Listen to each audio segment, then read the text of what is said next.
Years since Vladimir Putin launched a deadly and unprovoked full-scale invasion of Ukraine. The war in Ukraine is Europe's largest military conflict since World War II, with Ukraine losing tens of thousands of troops and Russia losing hundreds of thousands. That's according to the New York Times. Despite the atrocities inflicted on the Ukrainians at the hands of Moscow, the Trump administration has left little doubt that they are taking Putin's side. Just take a listen to Trump's Secretary of Defense and National Security Advisor over the weekend. But fair to say, Russia attacked unprovoked into Ukraine 3 years ago tomorrow. Fair to say it's a very complicated situation. Can you acknowledge that Russia is the aggressor here? Well, you know what? Who would you rather having go toe-to-toe with the likes of Vladimir Putin, Kim Jong-un, Xi, or anyone else? Joe Biden or Donald Trump? He's the deal maker in chief. Today at the White House, French President Emmanuel Macron met with Donald Trump to try to convince the United States that it is in their interest and the world's interest for the United States to stand up to Putin. And at one point, Macron had to correct Trump on the nature of Europe's support for Ukraine. Europe is loaning the money to Ukraine. They get their money back. No, in fact, to be frank, we paid 60% of the total effort, and it was through, like the U.S., loans, guarantee, grants, and we provided real money. To be clear. Joining our coverage, Ambassador Michael McFaul, former ambassador to Russia, MSNBC international affairs analyst. Also joining us, senior correspondent for Time Magazine, covering international affairs, author of The Showman, Inside the Invasion That Shook the World and Made a Leader Out of Vladimir Zelensky. Simon Schuster's here. Let me start with you, Simon, on Zelensky's ability to constantly change the equation, offering over the weekend to step down in exchange for NATO membership for Ukraine.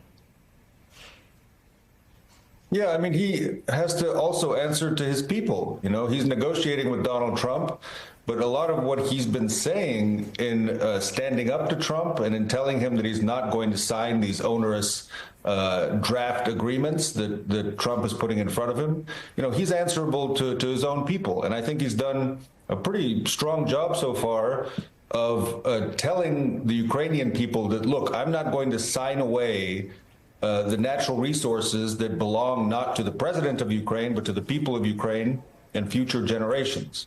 So that took a lot of courage, I think, given the importance of the relationship with the United States.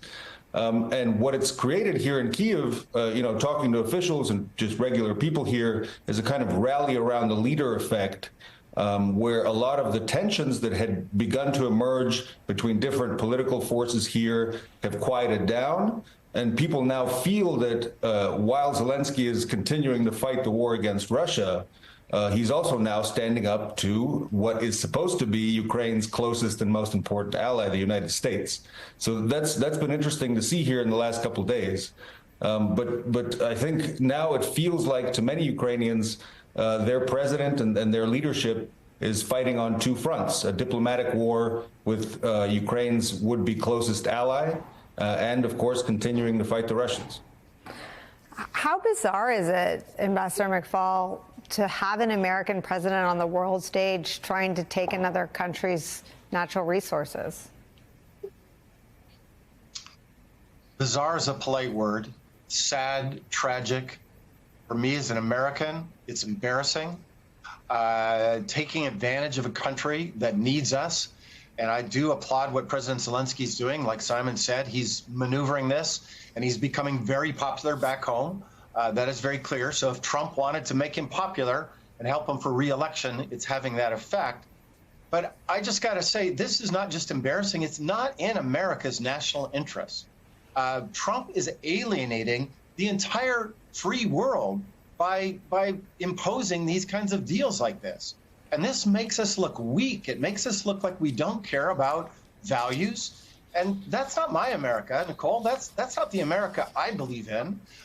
We just want to do deals and we want to be reimbursed. By the way, the American people didn't ask to be reimbursed. They voted their representatives in Congress. Congress passed those legislative packages that led to that assistance. The president signed it. There's no clause that says and now you have to pay us back. So I think the president actually is out of step with a lot of Americans on this issue.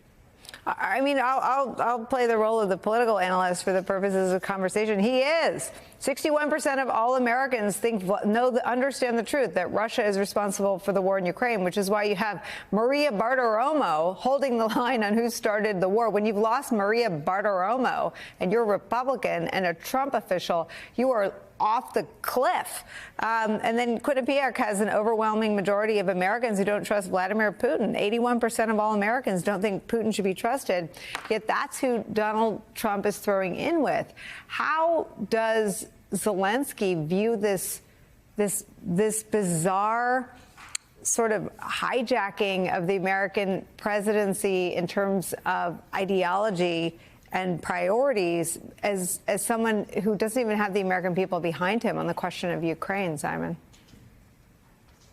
I mean, it's extremely painful, and you have to understand what the Ukrainians are dealing with in parallel. Just, the last couple of nights, there have been hundreds of these Russian drones. These are terrifying machines. They fly in swarms in the middle of the night. Each of them sounds like basically a motor scooter revving its engine as it falls out of the sky.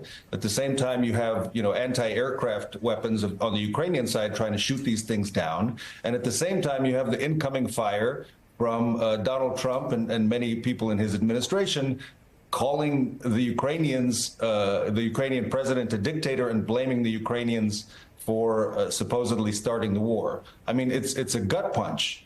And the way that the Ukrainians have been dealing with it, President Zelensky is dealing with it, is to stay calm, try to slow the process down. He's been getting a lot of different kinds of advice, including today, some of the officials I talked to, they're saying, okay, let's slow down. And if Trump wants this piece of paper that says, okay, we got a deal from the Ukrainians, now they're paying us, we're not paying them.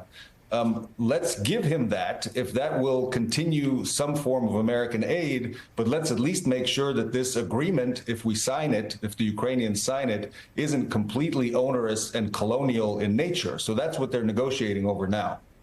It's an insane turn of events on many fronts. But in this case, there is zero mandate from the American people to capitulate to Vladimir Putin.